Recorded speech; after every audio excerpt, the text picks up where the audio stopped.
IVM.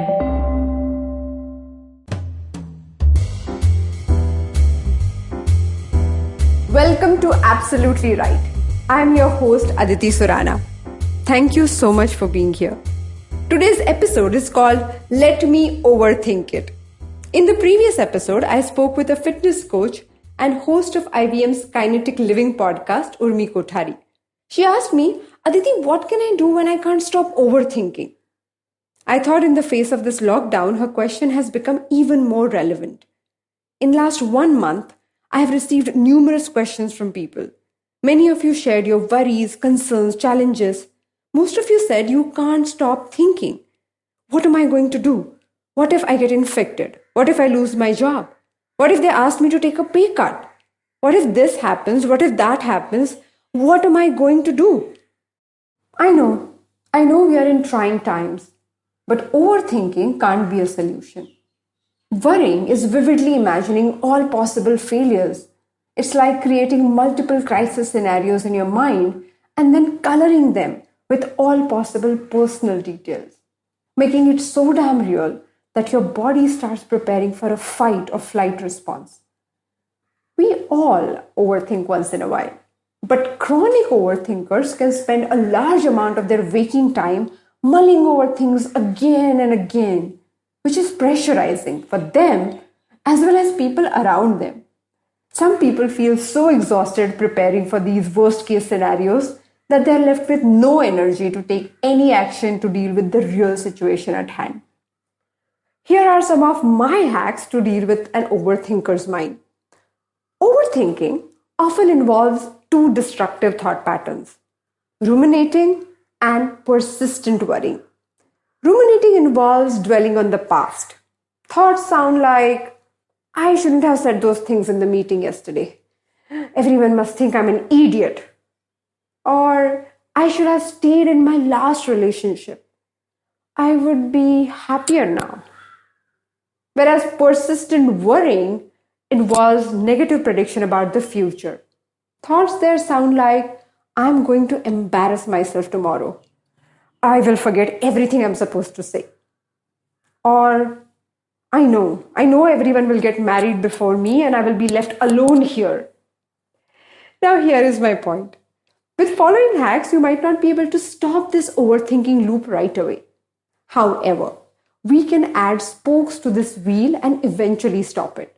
Instead of letting it freely roll down this downward spiral, we can slow it down and take charge of the situation. Spoke number 1, evidence. Worry becomes feeble in the face of evidence. Imagine a mother who starts panicking in the moment she can't see her child. Her heart starts racing as she thinks of all the worst things possible. But then the very moment she sees her child again, her worry is diffused immediately. Similarly, you should take time to investigate and do a reality check. Find out if your imagination has any truth in it before overthinking or overreacting. Spoke number 2, you're not the only one. Thankfully, most of our worries and issues are not uncommon. People might have not walked in your shoes, but that doesn't mean you're the first one ever to have a shoe bite. Pick the brains of those who are ahead of you on this curve. Don't be limited to your close circle to find answers to all your problems. Reach out to experts, teachers, role models, or even strangers who have gone through similar situations and ask them questions. You will be surprised with the generosity and willingness that people show in sharing their knowledge. Spoke number 3, stop the lift. Imagine your emotional downward spiral is like a swift elevator. You may think that your thoughts move from ground floor to -10, the dark, dingy basement floor, in no time. But in reality, you keep feeding that downward movement with a thought at a time. Your worrying thoughts add to the pace of this downward spiral, making it go down even faster. It's like adding extra weight to the free fall. However, if you stop feeding it, it won't go down as quickly. So the very moment you catch yourself doing it, stop. Stop the damn lift. It may not take you to the top floor immediately, and you may not feel happy and excited at once, but it will reduce the damage. It will make sure that you have more time to respond instead of reacting in a compulsive manner. Spoke number 4, pivot. No decision is a final decision. There are decisions and there are consequences. Some of them can be positive ones, some are undesirable ones. Any decision can't be permanently wrong or permanently right. If you get this, your choices will not be driven by fears. You can play by the ear.